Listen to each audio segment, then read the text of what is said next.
নদী শুকিয়েছে নীরবে, খাল হারিয়েছে পথ, নির্মল পরিবেশ ফিরে আসবেই, বিএনপি নিচ্ছে শপথ। শুকিয়ে যাওয়া নদী, ধোঁয়ায় ছেয়ে যাওয়া শহর, বিষাক্ত বাতাস, এগুলো এখন আর কোনো কাব্যিক উপমা নয়, বরং নির্মম বাস্তবতা।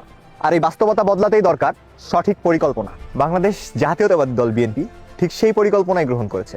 আগামীর বাংলাদেশকে সুন্দর এবং বাসযোগ্য করে গড়ে তোলার লক্ষ্য নিয়ে বিএনপি পরিবেশ সুরক্ষাকে সর্বোচ্চ অগ্রাধিকার দিয়ে মোটা দাগে 4টি পরিকল্পনা গ্রহণ করেছে। 1. নদী এবং খাল পুনর্খনন। সারা দেশে প্রায় 20,000 কিলোমিটার নদী এবং খাল নতুন করে পুনর্খনন করা হবে। এর ফলে পানির প্রবাহ থাকবে বছর জুড়ে স্বাভাবিক। 2. নদীকেন্দ্রিক বৃহৎ প্রকল্প গঠন। পদ্মা এবং তিস্তার মতো নদীগুলোকে কেন্দ্র করে বড় বড় প্রকল্প গঠন করা হবে, যার ফলে সরাসরি উপকৃত হবে নদীপাড়ের লক্ষ লক্ষ মানুষ। 3.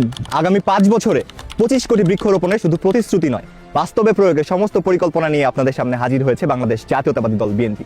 এর ফলে ভবিষ্যৎ প্রজন্ম পাবে নির্মল এবং স্বচ্ছ বাতাসে শ্বাস নেওয়ার অধিকার। 4. আধুনিক বর্জ্য ব্যবস্থাপনা। বাংলাদেশে প্রতিদিন লক্ষ লক্ষ টন বর্জ্য উৎপাদিত হয়।